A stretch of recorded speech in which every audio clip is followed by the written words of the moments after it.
Всем привет! С вами Вит, и вы на канале Art of Conquest. И сегодня мы поговорим о том, как можно играть в нашу любимую игру с компьютера. Друзья мои, уже записав половину материала, понял, что размахнулся, слишком глобально. Когда таймлайн перевалил уже за 11 минут, а материала обработал только половину, понял, что немножко перестарался слегка. Разбиваю материал на две части. В первой части делаю сравнение виртуальных менеджеров, во второй части мы установим виртуальный менеджер. А пока приятного просмотра. Этот обзор для меня несколько необычный. Дело в том, что ко мне обратилась целая группа игроков с просьбой рассказать о способах игры с компа. Привет, ребята. Причина проста и наверняка знакома многим. Игра все тяжелеет, клиент становится все ресурсопрожорливее, и если поначалу игра шла даже на древних калькуляторах, сейчас ситуация сильно поменялась. И не в лучшую сторону. Нужен или мощный планшет, или не слабый телефон. На обычном девайсе, если игра и запустится, то сам процесс игры становится неким изощренным способом мазохизма. Знаю, сам пробовал играть с бюджетника. В принципе, сейчас мой Galaxy Tab тянет еще пока игру, но уже явно подтормаживает. Про обычные планшеты я вообще молчу. Фризы, тормоза и прочая радость, увы, это уже стало суровой реальностью. И цель данного обращения этих ребят, как я понимаю, игроки элементарно продули в сражении, ребят, мои сочувствия, то ли за Империум, то ли просто за город, из-за того, что у кого-то глюканул телефон или планшет, и пока человек пригружал девайс и перелогинился, возникла неразбериха, и когда человек снова появился в игре, в общем-то было уже поздно. Так, сегодня будем рассматривать два клиента, Nox и BlueStack. Дело в том, что это лидеры на рынке виртуальных девайсов.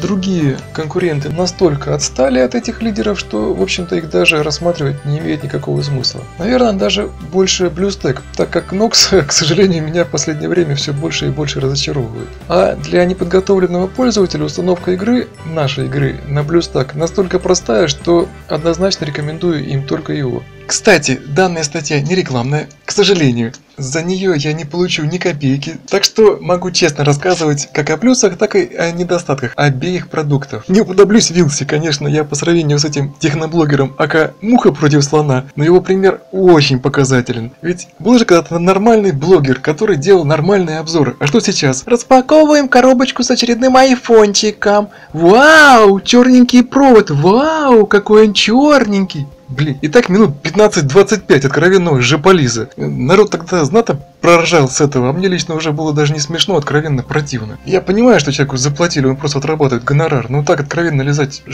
попу за деньги некрасиво. Не надо так. Ладно, как всегда отвлекся. Про Nox где-то пару месяцев назад уже писал и делал достаточно подробный обзор. Ссылочка вот тут, вот она, вот она, вот она. Естественно, также абсолютно... То есть даром. Даром, понятно. В то время, когда писал обзор про Nox, у BlueStack была третья версия. Сразу скажу, мне она тогда не понравилась. Из-за наличия очень агрессивной рекламы, кучи непонятных окон, у них была такая фишка, как платная подписка. Забегая вперед, скажу, что четвертая версия полностью избавилась от этих недостатков. Приложение больше не просит денег, ну вот вообще не просит. Осталось одно окно с современным, ясным и чистым интерфейсом. Вот взгляните, в принципе. Кстати, что вот мне действительно очень нравится, можно переключаться между приложениями, как в обычном Windows. Что действительно, это реально удобно. Например, я могу нащелкать приложение и просто между ними переключаться. Конечно, Nox'у такое не снилось. В принципе, Nox работает как обычный девайс. То есть нужно закрыть приложение, чтобы открыть новое. Здесь просто щелкаем и радуемся жизни. Действительно, без балды удобно. Дальше. Кстати, на фоне тогдашнего BlueStack Nox выглядел просто няшкой. И что мы имеем теперь? Все, что так бесило меня в BlueStack, плавно перекочевало в Nox. Ребята, какой горе-маркетолог надумал вас сделать всплывающее окно с рекламой на 3/4 экрана? Не дают подвиги нашего любимого Mail.ru, который однажды вообще рекламу на всю ширину монитора запулил. Кстати, кто помнит, просуществовала такая реклама всего один день. Пару миллионов писем с матом не выдержали даже наши прожженные Mail.рушники. Их служба поддержки за тот день просто посидела. Больше они подобных экспериментов даже не пытаются проворачивать. И стабильность. В общем, тем, у кого стоит Nox в данный момент, крайне не рекомендую обновляться новой версии. Просто откровенная. Работает старая версия, пусть работает, она гораздо стабильнее.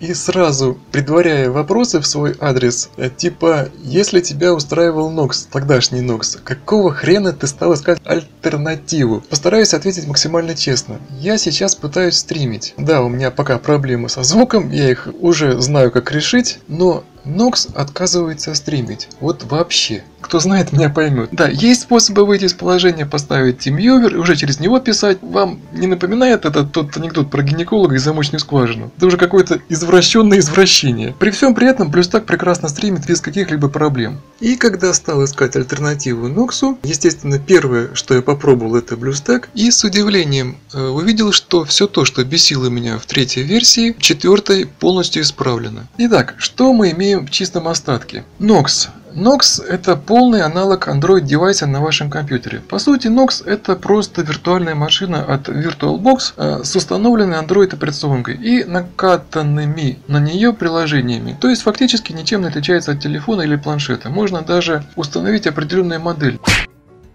Даже прописать имя и код, превратив виртуальный девайс в полную копию вашего физического девайса. Ну и вдобавок такие плюшки, как root одним щелчком. Просто реально рай для разработчика. Плюс к этому Nox действительно требует меньше ресурсов для запуска. Именно для запуска. Плюс Nox имеет уже встроенную возможность запускать скрипты.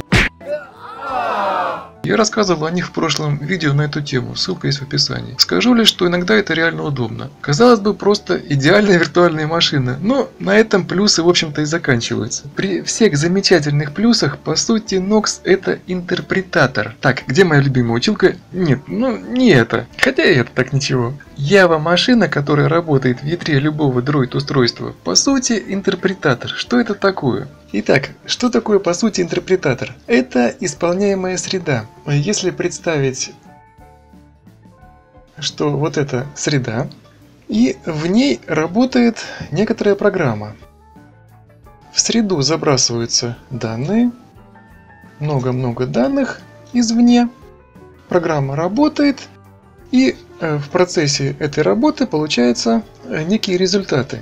То есть процесс достаточно многоступенчатый. Нам нужно забросить в среду данные, программа их обработает и уже из этой среды выбросит результаты наружу. Как работает компилятор? Компилятор работает совершенно по другому принципу.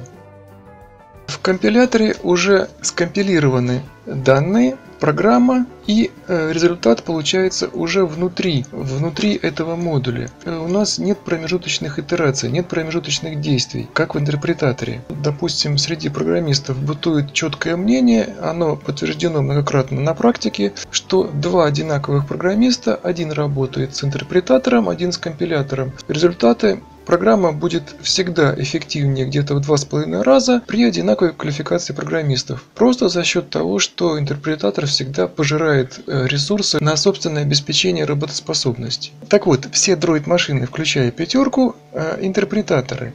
Для чего я устроил всю эту лекцию? Я хочу, чтобы вы четко понимали принципиальную разницу между Nox и BlueStack. Сейчас у Nox версия Android 4, и если даже боги маркетинга дадут разрабам и владельцам Nox мотивирующий пинок, ситуация сильно не изменится. Nox всегда останется интерпретатором, средой, где запускается другая среда. BlueStack это изначально виндовсовая программа, 32 или 64-битная в зависимости от вашей операционки. Это уже по умолчанию компилятор, что и выливается в повышенную производительность. Я даже тесты не буду здесь приводить, разница видна просто невооруженным глазом. Вообще с Android интересная ситуация. Все дроиды до 7 интерпретаторы. Версия 6 была промежуточной. При запуске нового устройства там работал интерпретатор, но в настройках можно было выставить другое ядро. Версия 7 уже изначально компилятор. И, кстати, не стоит думать, что у Apple какая-то другая история. У них точно так же на старых девайсах работает Java машина, адаптированная под погрызанное яблоко, на новых компилирующий модуль. Я так понимаю, производители Droid и Apple активно шпионят друг за другом, и если кто-то придумывает что-то новое, у конкурентов тут же появляется аналог. Все просто. Ну и самый главный минус Nox, это с моей точки зрения. Если полгода назад четверка Droid, многие бы сказали, ну четверка и что? В сегодняшних реалиях четвертый Droid может вылиться в то, что наша любимая игра Art of Conquest просто не запустится. И все тут. Дело в том, что на сегодняшний день у многих игр минимальное требование это Android 5.5. Возьмите любую новую игрушку, на четверке она уже не запустится. Просто у Lilith действительно хорошие программисты, и они поддерживают все версии. Нам просто повезло с игрой, грубо говоря. Так бы на Nox она фиг запустилась. Наш любимый Art of Conquest пока еще идет на Nox, но ситуация может поменяться с каким-нибудь очередным обновлением. Поэтому лучше подумать об этой возможной неприятности заранее, чтобы потом в панике не искать способ перейти на другую виртуальную машину. У BlueStack с этим все замечательно. На борту стоит Droid 7 и работает действительно стабильно. Теперь о самом главном. Поддержка Nox и BlueStack великим и ужасным Гуглом. Вообще-то это нужно было вынести в начало обзора, и на это можно было бы сравнение и закончить. Но я решил максимально честно рассказать о плюсах и минусах каждой системы. BlueStack это официально поддерживаемая мегагигантом система, и это в принципе единственный разрешенный виртуальный менеджер на сегодняшний день. Вы смело можете регистрироваться из-под BlueStack, аккаунты в Гугле, редактировать существующие и совершенно не бояться блокировки. Для остальных виртуальных менеджеров такой халявы не предусмотрено. Дело в том, что по своей сути любой виртуальный менеджер отбирает у Гугла некоторую долю пользователей. Ведь чего греха таить, никто не любит конкурентов. И Google безжалостно банит пользователей, регистрирующихся не с мобильных устройств. А поверьте, проверено на своей шкуре. Мы с вами рассматриваем Nox и BlueStack. В других виртуальных менеджерах, скорее всего, вы даже до регистрации не доберетесь. Google забанит вас еще в процессе. В Nox можно спокойно работать с уже существующих аккаунтов. Причем система безопасности Google постоянно будет слать вам письма с предупреждением о подозрительной активности. В BlueStack таких проблем вообще нет. Регистрируйтесь, никто вам и слова не скажет, и никаких проблем с регистрацией новых аккаунтов замечено, по крайней мере, пока не было. Итак, я думаю, я вас убедил. Опять-таки не призываю, нравится Nox, ставьте Nox. Для новичков я однозначно рекомендую BlueStack, просто удобнее. Ну что, надеюсь, я вас убедил. Я лично перехожу на BlueStack. Причина, по которой я это делаю, я уже рассказал. Мне нужен стрим. На другом аккаунте все-таки оставляю твинка на Nox, ну просто на всякий случай. И ждите следующего видео. Оно в принципе записано, осталось только смонтировать. Я уже говорил, что разбил материал на две части для удобства просмотра. Так что до следующих встреч. Спасибо, что досмотрели этот обзор до конца. Надеюсь, вам понравилось. Я без шуток старался и постарался рассказать как плюсы, так и минусы обеих программ. А на сегодня все. Спасибо за просмотр. Подписывайтесь, ставьте большой палец вверх. Мне будет очень приятно. Всего доброго. До свидания. До новых встреч. Так.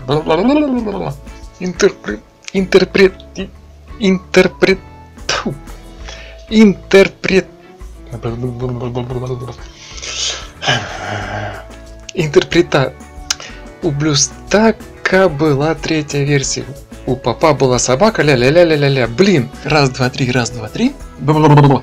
Раз, два, три, четыре, пять. Вышел зайчик погулять, вдруг охотник выбегает. И трындец всем наступает. Тра-ля-ля, тра-ля-ля, тралюшеньки, ля-ля.